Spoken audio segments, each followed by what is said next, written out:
መልእክቲ ጳውሎስ ናብ ሰብ ገላትያ ምዕራፍ 1 ካብቲ ካብ ሰብ ወይ ብሰብ ዘይኮነስ ብኢየሱስ ክርስቶስን በቲ ካብ ሙታን ዘተንሥኦ እግዚአብሔር አቦን ሐዋርያ ኺኸውን ዝተሓለየ ጳውሎስን ካብቶም ኩሎም ምሳይ ዘለዉ ኣሕዋትን ትብጻሕ ናብተን ኣብ ገላትያ ዘለዋ አብያተ ክርስቲያን ካብ እግዚአብሔር አቦናን ካብቲ ከም ፍቓድ ኣምላኽናን አቦናን ካብዛ ሕጂ ዘላ ክፍእቲ ዓለም እንተ ኸድሕነና ብምኽንያት ኃጢአትና ንገዛእ ርእሱ ኣሕሊፉ ዝሃበ ኢየሱስ ክርስቶስ ጎይታናን ጸጋን ሰላምን ምሳኻትኩም ይኹን ንኡኡ ካብ ዘለዓለም ንዘለዓለም ክብሪ ይኹኖ አሜን።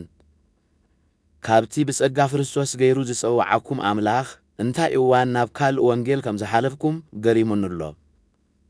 እዚ ግና ገሊኦም ሰባት ንወንጌል ክርስቶስ ኪልውጡ ደልዮም እዮም ዘይዕገርግሩኩም ዘለዉ እምበር ካልእ ወንጌል ፈጺሙ የልቦን። ግናኸ ንሕና ኾነ ወይ ካብ ሰማይ ዝወረደ መልአኽ ነቲ ንሕና ዝሰበኽናልኩም ዚጻረር ካልእ ወንጌል እንተ ደኣ ሰቢኹልኩም ውጉዝ ይኹን።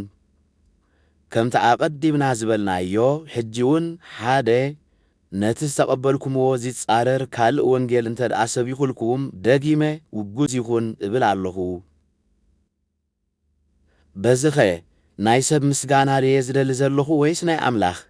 ወይስ ንሰብ ክሓጉስ ድየ ዝደሊ ዘለኹ? ገና ንሰብ ክሓጉስ እንተ ዝብልስ ባርያ ክርስቶስ ኣይምኾንኩን ነይረ። ኣቱም ኣሕዋተይ እቲ ኣነ ሰበኽኩልኩም ወንጌል ካብ ሰብ ከም ዘይኮነ እፍልጠኩም ኣለኹ። ከመይ ኢየሱስ ክርስቶስ እዩ ዝገለጸለይ እምበር ካብ ሰብ ኣይተቐበልክዎን ብሰብ እውን ኣይተመሃርክዎን። ከምኡውን ቀደም ብእምነት ኣይሁድ ኣብ ዝነበርኩሉ ንቤተ ክርስቲያን ኣምላኽ ካብ መጠን ንላዕሊ ከም ዘሳደድክዋን ከዕንዋ ከም ዝፈተምኩን ሰሚዕኩም ኣለኹም። ብእምነት ኣይሁድ ካብ ኩሎም ደቂ ዓደይ ንመሳተወይን እበልጽ ነበርኩ። ብዛዕባ ስርዓት ኣቦታተይ ድማ ጸናዕ ነበርኩ።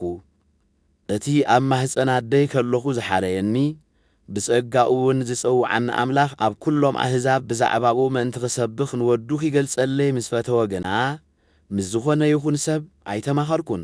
ነቶም ቅድመይ ሐዋርያ ዝነበሩ ክርኢ ድማ ናብ ኢየሩሳሌም ኣይደየብኩን እኳ ደኣ ናብ ምድሪ ዓረብ ከድኩ። ከም ብሓድሽ ከኣ ናብ ደማስቆ ተመለስኩ። ድሕሪ 3 ዓመት ከኣ ንኬፋ ክርኢ ናብ ኢየሩሳሌም ደየብኩ። ምስኡ ከኣ 15 መዓልቲ ጸናሕኩ። ብዘይካ ያዕቆብ ሓው ጌታና ግና ካልእ ካብ ሐዋርያት ሓደ እኳ ኣይረአኹን። እዚ ዝጽሕፈልኩም ዘለኹ ሓሶት ከም ዘይኮነ ኣብ ቅድሚ ኣምላኽ እረጋግጸልኩም ኣለኹ። ብድሕሪኡ ከኣ ናብ ሃገር ሶርያን ቂልቅያን ከድኩ። እተን ኣብ ይሁዳ ዝነበራ አብያተ ክርስቲያን ብገጽ ኣይፈልጣንን ነበራ። እቲ ቀደም ዘሳድደና ዝነበረ ብዛዕባ እታ ሓደ ግዜ ኸዕንዋ ዝፈተነ ሃይማኖት ሕጂ ይሰብኽ ኣሎ ዝብል ጥራይ ይሰምዓ ነበራ። ብዛዕባይ እውን ንኣምላኽ ኣመስገና።